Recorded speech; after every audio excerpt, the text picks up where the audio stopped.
Les voy a platicar acerca del tópico en general sobre biocombustibles, retos y perspectivas. Para empezar, los recursos renovables y no renovables, ¿qué son? Las fuentes de energía renovables son aquellas que no se agotan, pues se regeneran naturalmente. El ejemplo, uno de ellos es el agua, el viento, las olas. Y algo muy importante es que este tipo de energía se pueden transformar en no renovables si se agota el recurso, mientras que las energías no renovables son aquellas que se agota su suministro. Dentro de lo que serían las energías no renovables, tenemos los combustibles fósiles, que es el petróleo, el carbón, el gas natural, la energía nuclear, y un dato muy importante es que cerca del 80% de la energía del mundo proviene de los combustibles fósiles. Cerca del 95% de esta energía es utilizada para transporte, mientras que el consumo de energía para transporte, un dato obtenido para el 2015, 150,000 millones de galones de gasolina en Estados Unidos al año, es lo que consumen, mientras que en nuestro país 11,000 millones de gasolina es lo que consumimos. ¿Qué es el petróleo? Pues el petróleo es un aceite mineral de color oscuro o negro, menos denso que el agua y de un olor ocre característico. El petróleo contiene varios elementos, azufre, oxígeno, nitrógeno, y se encuentra solo en rocas sedimentarias. El petróleo se origina, esto es algo muy importante, de restos de organismos, tantos animales como vegetales, que fueron degradados por bacterias anaerobias. Entonces resultan moléculas de carbonos e hidrógeno llamados hidrocarburos. Aquí tenemos uno de ellos, el metano, y aquí tenemos el butano. Para lograr tener el petróleo, si los sedimentos orgánicos se mantienen entre 150 a 200 grados durante la pequeña cantidad de 1 millón de años, entonces vamos a tener petróleo. Y si la temperatura excede los 200 grados, vamos a tener gas natural. Entonces, para tener petróleo y la industria que ahora tenemos desarrollada, pues es un recurso que toma mucho tiempo. Los principales derivados del petróleo son asfalto, entre otros, combustibles, vaselinas, gas, plásticos, pinturas, jabones, perfumes, tintes. Son algunos de los diversos productos derivados del petróleo. Los combustibles no renovables como el petróleo tienen varios problemas. Uno de ellos es el aumento del precio del petróleo debido a la baja en su disponibilidad. Otro aspecto también que hay que tener en consideración es que las reservas petroleras, aparte de que están disminuyendo, están ubicadas en el Medio Oriente, en Rusia, en Irán, en Qatar. Y con respecto a la demanda de energía, aquí tenemos millones de barriles. Aquí tenemos para distintos países lo que serían las producciones a lo largo de distintos años para datos hasta el 2005. En lo que serían los millones de barriles por día a lo largo de los años, vemos lo que sería el pico de lo que sería el máximo que han alcanzado, y pues nosotros aquí marqué lo que sería nuestro país, México, pues ya lo tuvimos, a menos de que, ¿dónde está Julio Sheinbaum y todos los de oceanografía profunda? Parte del desarrollo que se realizó en el CICESE y la exploración profunda fue relacionado a la búsqueda de nuevos pozos de petróleo. Entonces, lo que mantuvo en grandes cantidades y sobre todo hasta el 2004 fue el pozo Cantarell en nuestro país. Y vemos en esta gráfica para Pemex, vemos la producción de petróleo crudo en México a lo largo de los años. Aquí está la producción máximo con Cantarell, la exportación del petróleo a lo largo de los años también máximo y la tendencia a declinar, así como la producción. El precio de la mezcla ojalá fuera a la baja, pero va todo lo contrario, a la alta, como estamos viendo. Y bueno, hay una baja, pero esto va con las políticas internacionales. Los pozos perforados, como vemos en esta gráfica, en nuestro país, han aumentado y la capacidad de refinación ha disminuido. Eso también nos lleva a que exportamos petróleo, pero importamos recursos. Y en la gráfica de la parte inferior derecha, vemos lo que serían los millones de barriles de lo que hay descubierto, de lo que hay en la actualidad y lo que son las expectativas, realmente es a la baja. Por otro lado, la producción y consumo de petróleo en nuestro país, tenemos con datos de CENER, tenemos los distintos pozos en las diferentes regiones de nuestro país. Vemos el pico, sobre todo asociado a Cantarell, que son las barras azules moradas, pero la producción de petróleo en México, estimada en los distintos pozos, pues va a la baja. Como vemos en este dibujo esquematizado, pues realmente estamos agotando las reservas petroleras como se ve aquí. ¿Qué hay que hacer? Si tenemos una industria desarrollada en derivados del petróleo, pues tenemos que buscar recursos renovables, tenemos que buscar fuentes alternas de energía, como son el sol, el viento, la energía hidráulica, mareomotriz, geotérmica y la de biomasa. La bioenergía se define como la energía que es obtenida a través de organismos biológicos. Dentro de lo que serían los biocombustibles, que son compuestos que producen energía y se obtienen a partir de vegetales o bien animales y sirven para sustituir a los productos derivados del petróleo. Entre estos está el bioetanol, el biogás, que puede ser hidrógeno o metano, y el biodiesel. La clasificación de los combustibles, según cómo se generan, los clasifica dentro de los combustibles de primera generación, son los que ocupan biomasa que puede ser usado también para la alimentación de la población, como estos.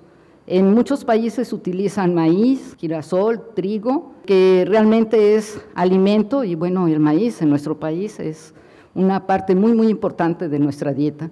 Los combustibles de segunda generación están hechos con biomasa procedente de residuos, mientras que los de tercera generación son los que son producidos para este fin, precisamente para obtener biocombustibles, y en este caso como las microalgas. Vemos aquí algunos sistemas de cultivo. Entre los biocombustibles vamos a ver el bioetanol. El bioetanol se obtiene a partir de la fermentación de biomasa, principalmente compuestos ricos en azúcares, y el etanol se usa ya sea solo o bien mezclado con gasolina, y las mezclas más comunes son la E10 y la E85.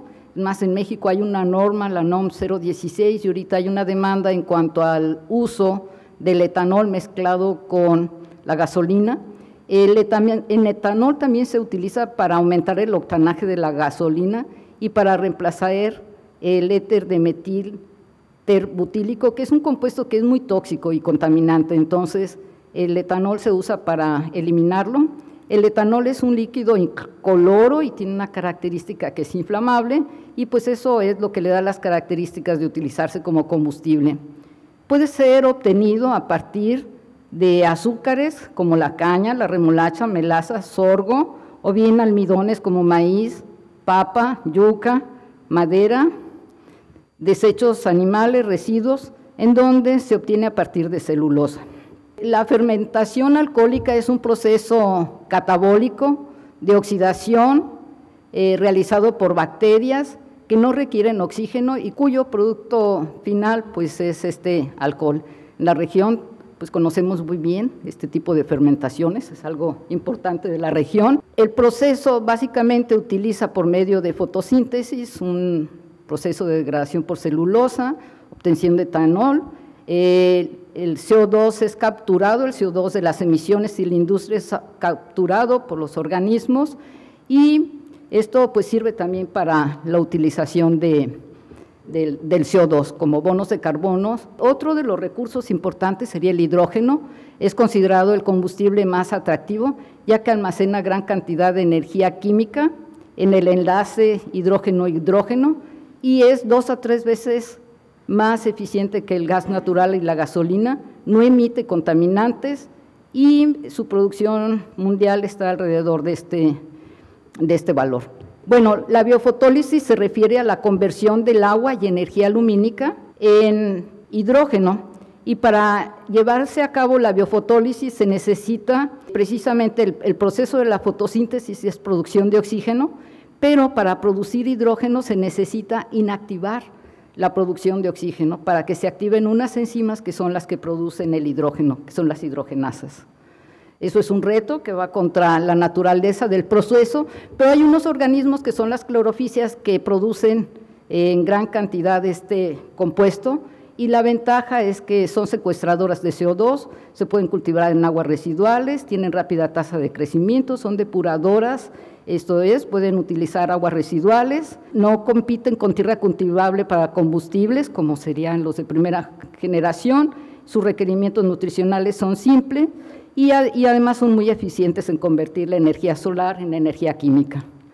El biodiesel es un combustible líquido, en este caso serían aceites, como vemos en esta diapositiva, es la combustión de menor emisión, también se utilizan mezclas y contiene una cantidad reducida de carbono, hidrógeno y oxígeno.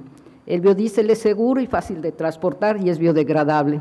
Si bien preparé una plática de difusión, a grandes rasgos en nuestro laboratorio trabajamos con aislamiento de microalgas, vemos cómo crecen con distintas variables ambientales, vemos cómo preservarlas, cómo optimizar los sistemas de cultivo, su uso como alimento, pero también la producción de metabolitos.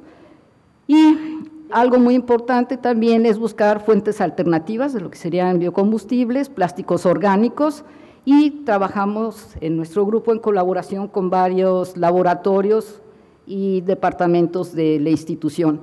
Dentro de esta área tenemos un proyecto financiado por el fideicomiso, el doctor Daniel Sauceda y yo, en donde estamos explorando biocombustibles. Otro proyecto que tuvimos en colaboración, que si bien no es biocombustibles, pero son alternativas para el uso o buscar fuentes alternativas al uso de compuestos derivados de petróleo, es un proyecto OLIFA a partir de desechos del agua residual de la producción del olivo. Este proyecto fue de financiamiento de la Comunidad Europea, en donde hubo 10 empresas, 3 instituciones, y la base del proyecto se realizó en nuestro laboratorio aquí en el CICESE. ¿Qué son las expectativas? Las expectativas para el área son biorefinerías acerca de el cultivo de microalgas para obtener biodiesel, pero quise presentarles también algunas áreas que estamos desarrollando en el laboratorio, porque estoy convencida que complementar el uso de recursos naturales como el sol, el agua, el CO2 que emitan la industria, aguas de desecho, pues nos van a dar la alternativa de tener justamente una biorefinería que sería la parte integral del uso de los recursos, con un adecuado uso del ambiente, adecuado uso del desarrollo tecnológico, y lo que tenemos que hacer es tenemos que transformar la industria de lo que sería todo lo que tenemos en base del petróleo para recursos orgánicos, lo podemos hacer o fuentes alternas de energía a través de utilizar energía solar, por ejemplo, para nuestra casa, algunas de las industrias que están desarrollando biocombustibles. Muchas gracias.